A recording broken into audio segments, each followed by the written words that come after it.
Bonjour, dans cette nouvelle vidéo concernant l'histoire de mon petit Cascabel. Aujourd'hui, j'aimerais adresser cette vidéo en particulier aux personnes qui font partie de ces mouvements véganes et tous ces mouvements qui condamnent le travail avec les animaux.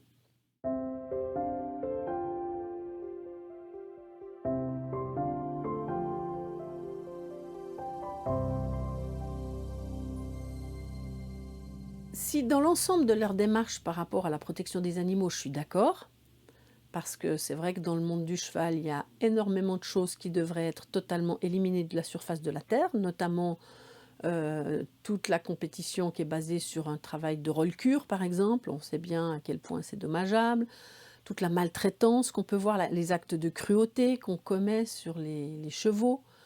Tout ça, je signe et je contre-signe leur combat pour que tout ça, ça s'arrête. Bien que je ne suis pas sûre que c'est en dénonçant que ça va aider à arrêter tout ça, parce que je sens que plus ces mouvements s'élèvent, plus la cruauté s'élève aussi en face, parce que ça crée des résistances. Donc je ne suis pas tout à fait sûre que ce soit le bon chemin. Je pense que, personnellement, je pense que le bon chemin, c'est de proposer quelque chose de tout à fait nouveau, qui donne envie à un maximum de personnes d'aller dans cette direction, et puis que tout ça, ça va s'évanouir comme une peau de chagrin avec le temps. Ça prendra un peu de temps, mais je pense que plus on offre une compréhension plus élargie de l'enjeu de la relation avec le cheval, de ce que c'est que le bien-être du cheval, de ses besoins, et puis qu'on crée des écoles modèles qui enseignent cela, et qu'on n'est plus dans la compétition, et ben plus tout ça, ça va s'éteindre. Mais aujourd'hui, j'aimerais adresser une petite vidéo qui pourrait peut-être éclairer, parce que justement ces mouvements-là disent aussi non, non, mais il faut plus faire travailler les chevaux, plus aucun animal, on ne travaille pas, on ne les exploite pas, etc. Moi, ce que j'ai observé tout de même, c'est que d'abord, le cheval, il a besoin de faire entre 20 et 25 km par jour pour le bien-être métabolique, et que s'il n'a pas ce mouvement-là, eh bien, il développe ce qu'on appelle des syndromes métaboliques, comme le diabète, comme le syndrome de Cushing, qui sont, qui mettent les chevaux dans des états de douleur permanente jusqu'à la fin de leur jour, et ça, c'est vraiment très, très, très grave. Donc, tout ce qu'on va accomplir avec le cheval, que ce soit du dressage, de l'obstacle, de la promenade, de l'attelage, n'importe quoi, du travail en liberté, c'est de toute façon, si c'est accompli dans des conditions respectueuses, bienveillantes, ludiques, c'est extrêmement nécessaire pour l'équilibre et la santé du cheval. Ça, je pense que les gens qui sont extrémistes dans ces mouvements véganes, ils doivent comprendre ça. Le cheval, il a un système métabolique qui exige du mouvement.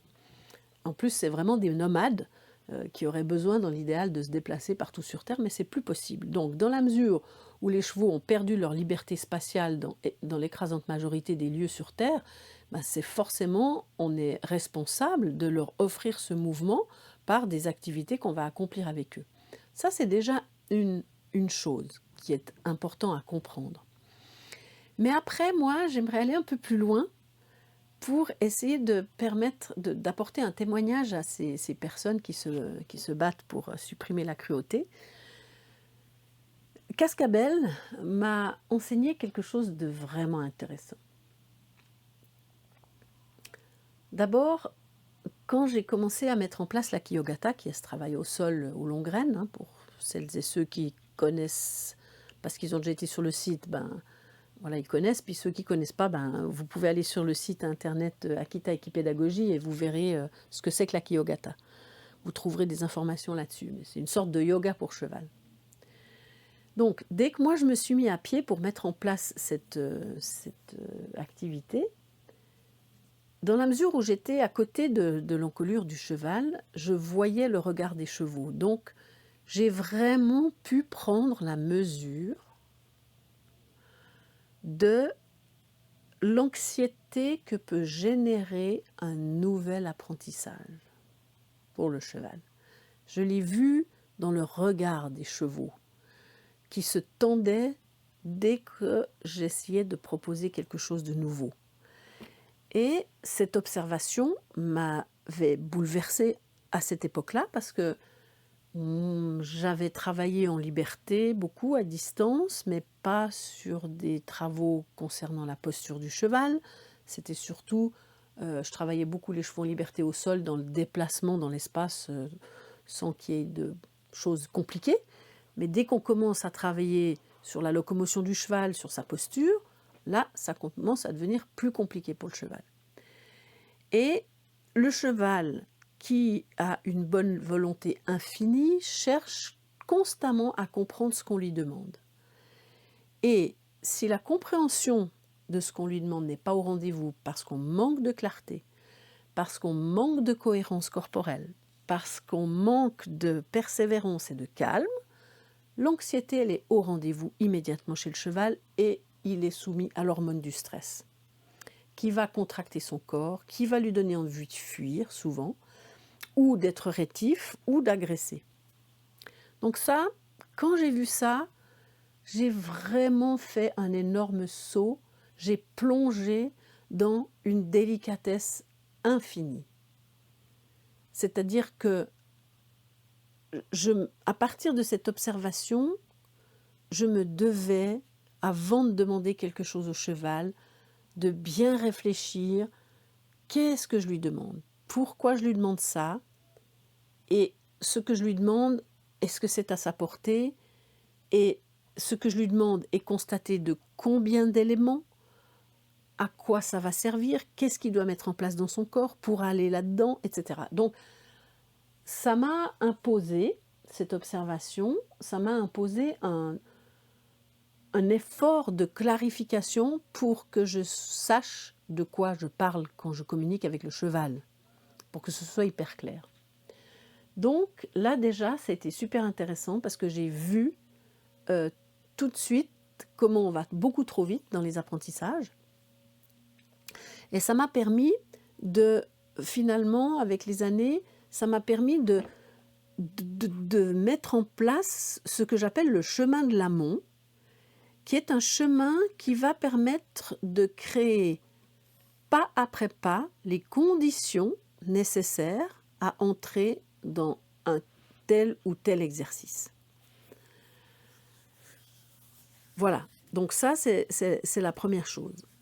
Et ensuite, pour en revenir à Cascabel, c'était très intéressant parce que j'ai mis à peu près 2 ans et demi pour créer, à partir de tous ces problèmes d'aplomb, dont j'ai parlé abondamment dans une des vidéos précédentes concernant Cascabel, j'ai mis du temps à permettre au cheval de redresser son corps et simplement redresser ses aplombs pour qu'il puisse entrer dans la rectitude. Donc tout ce travail-là de fourmi a pris 2 ans et demi. Et ensuite, au bout de 2 ans et demi, Olivier Pulse, qui co-anime la 2e année de formation professionnelle avec moi et qui est partenaire aussi de l'académie en ligne, eh bien Olivier, il est venu, puis on a commencé à travailler sur la mise en place de l'épaule en dedans. Et c'était extrêmement intéressant de voir que, une fois que toutes les conditions sont réunies, eh bien, c'est facile pour le cheval de se glisser dans un exercice quand toutes les conditions sont réunies.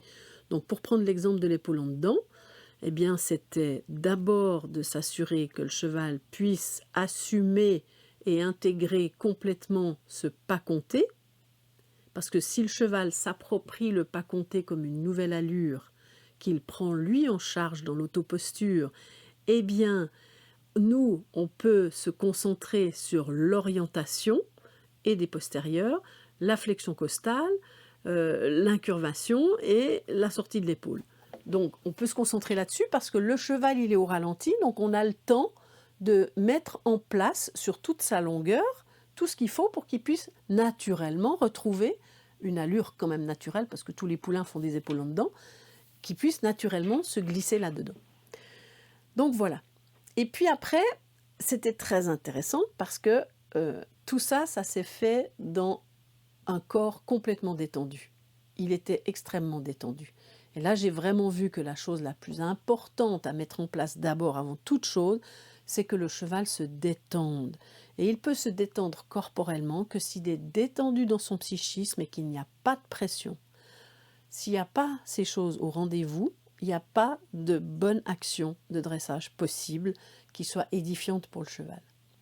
Et puis, ensuite, euh, ensuite, c'était intéressant parce que dans un autre cours avec Olivier, on a abordé un nouveau mouvement, c'était la tête au mur. Et là, c'était très touchant parce que le cheval qui avait eu l'habitude de marcher droit, de faire des petites voltes, de faire des grandes voltes, de faire la contre-épaule en dedans, d'accomplir l'épaule devant pour finir par une épaule en dedans. Tout d'un coup, je lui demande une tête au mur et avec une inflexion de l'autre côté, eh bien, tout d'un coup, le cheval ne comprend pas. Il ne comprend pas parce que lui, il s'attendait à ce que je lui demande une contre-épaule en dedans. Et ce n'est pas ce que je lui demande. Mais il ne sait pas encore comment organiser son corps. Et j'ai vu immédiatement, d'abord dans son regard se tendre et son corps se crisper. C'était tellement touchant parce que je voyais dans son regard l'incompréhension. Il me disait, mais c'est quoi que tu veux là? On n'a jamais fait ça, c'est quoi que tu veux? Et tout de suite, il s'est crispé, tout de suite l'anxiété, et tout de suite, il s'est mis à accélérer, il est sorti du pas compté. Ça, c'était tellement intéressant à observer. Cette micro-phénoménologie, parce qu'évidemment, il faut être capable de voir pour voir ça, n'est-ce pas? Donc, il faut déjà avoir travaillé sur tout plein de choses qui concernent le regard, que j'évoque aussi abondamment dans les formations, pour savoir poser un regard sur le cheval et savoir comment voir pour pouvoir lire. Mais quand vous atteignez ce niveau de maîtrise au niveau de vos yeux et de votre regard, vous commencez à percevoir ces détails qui ont l'air infinis, ça a l'air infime, mais n'empêche que ça a des conséquences immenses. Parce que vous voyez, quand je vois le regard du cheval se tendre, je vois l'expression de l'incompréhension. D'accord? Je vois que l'incompréhension génère de l'anxiété et que ça se crispe dans le corps du cheval. Et je vois que quand ce corps se crispe, il sort du pas compté, il est obligé d'accélérer parce qu'il est un peu dans la fuite de ce qui lui fait peur, là. Et donc ça, vous voyez, c'est des petites expériences qui se jouent sur quelques secondes, mais il y a tellement d'informations importantes qui arrivent à ce moment-là. Donc moi, quand j'observe ça, qu'est-ce que je fais? Je relâche les rênes, on se détend, on s'arrête, je lui fais un gros bisou, un gros câlin, je lui dis « Oh, tout va bien, Cascabel. T'es un merveilleux cheval, tout va bien, je n'ai aucune attente, tout va bien. » Et qu'est-ce qui se passe à ce moment-là? C'est que moi, j'étais en même temps en train d'apprendre ce mouvement de tête au mur. Et ça, c'était très intéressant parce que quand j'ai vu Cascabel dans cet état, je me suis dit « Bon, le chemin de l'amont, c'est quoi maintenant? C'est de me préparer moi à pouvoir le préparer lui. C'est-à-dire que je n'avais pas encore intégré dans chaque zone de mon corps ce qui devait se passer dans son propre corps à lui, au niveau des hanches, au niveau de la flexion costale, au niveau de l'incurvation. J'avais pas intégré ça en moi. Donc ce que j'ai fait, c'est que j'ai lâché Cascabel. J'ai demandé à Olivier qui me réexplique exactement qu'est-ce qui doit se passer dans ses hanches, où est-ce qu'il doit mettre son postérieur, est-ce qu'il y a besoin de la flexion costale, l'incurvation, combien de degrés, le postérieur doit être où par rapport à l'intérieur, J'ai décortiqué avec Olivier exactement tout ce qui devait se passer dans le corps du cheval, qui allait créer les conditions pour qu'il puisse se glisser dans la tête au mur, vous voyez? Et ensuite, une fois que j'ai bien compris la logique dynamique de cette proposition et le bénéfice que le cheval allait en retirer, donc le sens de l'exercice, eh bien, je l'ai vécu dans mon corps. C'est-à-dire, je me suis mise corporellement dans ce que j'allais proposer au cheval. Vous voyez? C'est-à-dire que j'ai placé ce qui doit se passer dans le corps du cheval, je l'ai placé dans ma verticale, au niveau de la sensation pour pouvoir vivre ce que lui allait ressentir, devoir ressentir. Ça m'a pris un petit moment, d'accord, pour bien décortiquer, bien comprendre le sens et après bien ressentir ce que le cheval devrait ressentir quand il y est. Et le cheval, il n'en a pas perdu une miette. Il m'a regardé, il a écouté Olivier, il m'a regardé marcher dans le manège, puis me mettre dans une certaine position, puis Olivier disait « Non, non, la flexion c'est trop, non, non, le postérieur il doit être là, pas là, tata, tata, tata ». Il me corrigeait, hein, pour que je puisse vraiment tout mettre en place dans ma verticale. Et Cascabel a regardé tout ça. Il était dans ce bain de conscience, il était dans ce bain de clarté, il était dans ce bain de recherche de cohérence dans mon corps. Il a vu un mouvement que j'ai fait, même si c'était vertical, d'accord? Et ce qui était totalement magnifique, c'est qu'après, je suis repartie avec Cascabel, donc j'ai marché normalement au pas. Je me suis préparée et quand je suis arrivée vers la longueur sur laquelle je fais tous les exercices, quand je leur apprends un exercice, je le fais toujours au même endroit parce qu'il y a une empreinte dans l'espace. Donc c'est toujours intéressant quand vous apprenez un nouvel exercice, c'est intéressant de le faire toujours au même endroit parce que vous laissez une empreinte dans l'espace qui va favoriser les essais suivants, hein. Et donc je suis arrivée là, on est redescendu au pas compté. J'ai mis en place dans mon corps ce que je venais de ressentir qui concernait l'exercice de la tête au mur et mon cheval, en équilibre, détendu, il s'est glissé dedans sans aucune inquiétude. Et ce qui était plus touchant que tout, c'est que quand il m'a donné 3 pas de tête au mur, évidemment, je suis sortie de l'exercice. C'était que du bonheur. C'était 3 pas détendus, en équilibre. Bon, tout était parfait. Je suis sortie de l'exercice.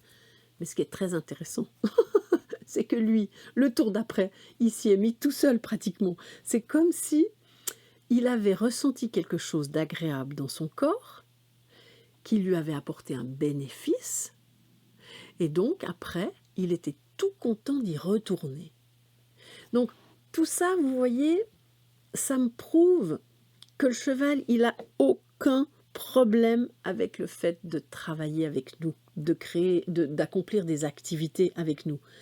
C'est même une réjouissance pour lui. C'est même indépendamment du besoin vital de mouvement, c'est une réjouissance pour lui d'apprendre des choses, de se mettre dans certaines postures. Il aime ça, d'accord? Mais ça dépend dans quelles conditions.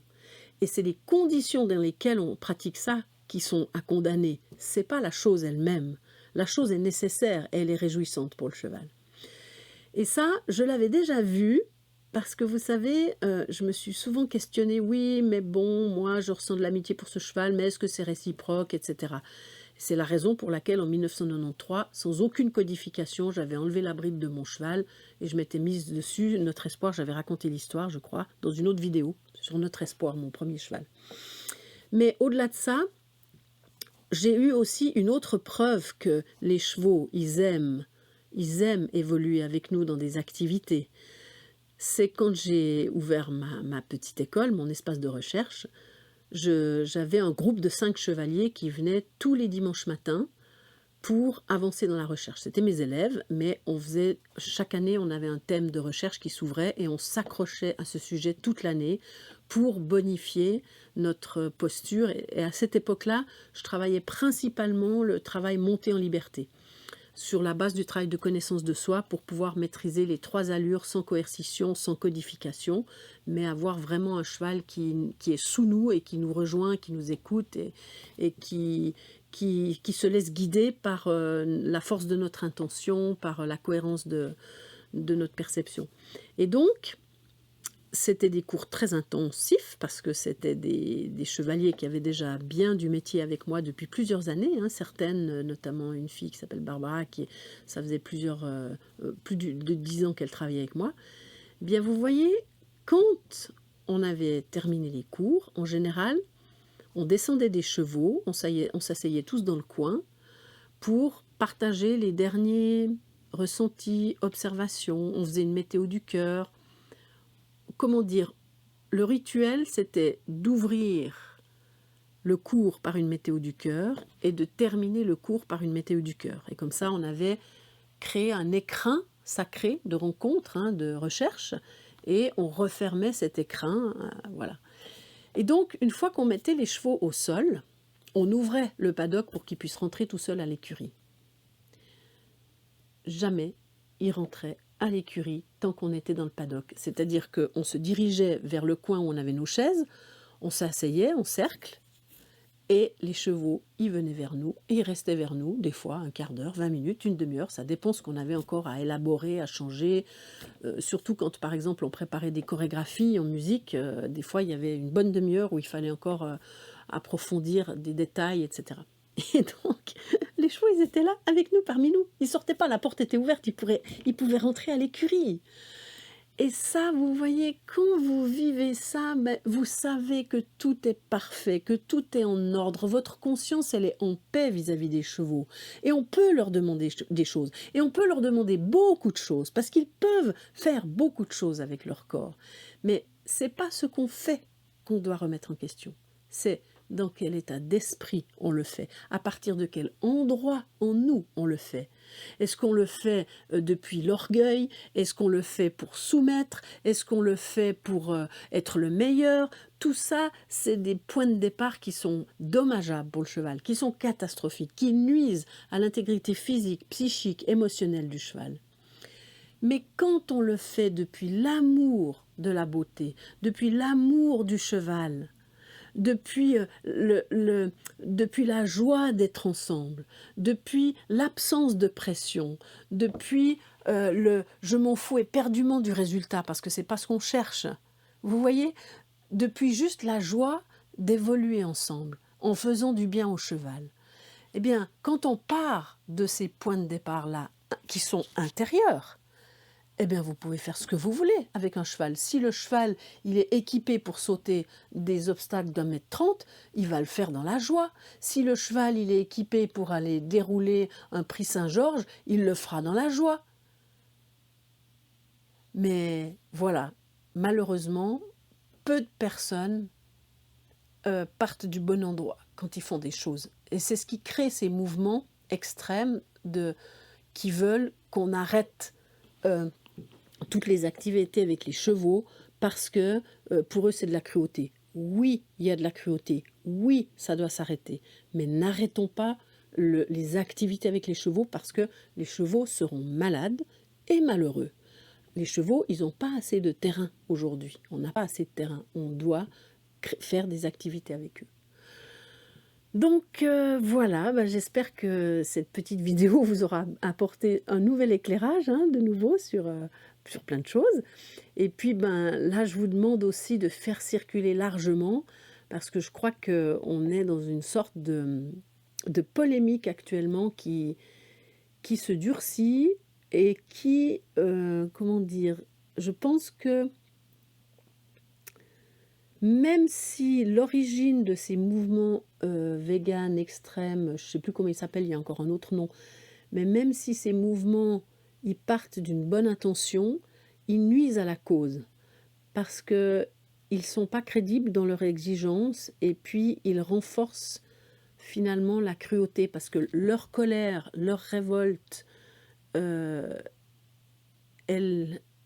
nourrit l'énergie de ceux qui sont cruels avec les chevaux. Donc, c'est pas par là qu'on va y arriver. C'est justement en témoignant comme moi et d'autres, hein, il y a d'autres personnes qui témoignent sur Terre, de toute l'ampleur de la relation avec le cheval, de tout ce qui est magnifique dans cette relation, de comment on peut être avec eux, c'est de faire naître un maximum d'endroits où les chevaux sont considérés, soignés de cette façon, pour attirer un maximum de monde.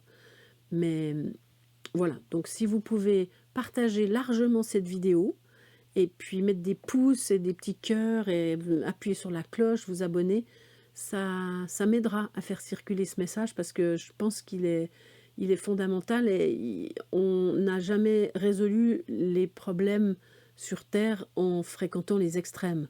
On doit sortir des extrêmes, on doit réfléchir profondément à chaque situation pour que l'intelligence collective s'active et que des solutions justes apparaissent. Et ces solutions les solutions justes sont jamais dans les extrêmes, ça, je le sais. Pour avoir fréquenté les 2 extrêmes, je sais que c'est pas par là les solutions. Donc voilà, ben, écoutez, je vous souhaite une belle journée et puis je vous dis à bientôt sur notre petit espace YouTube Le Chemin d'Akita et en attendant, ben, je vous laisse partager et je vous embrasse. Au revoir.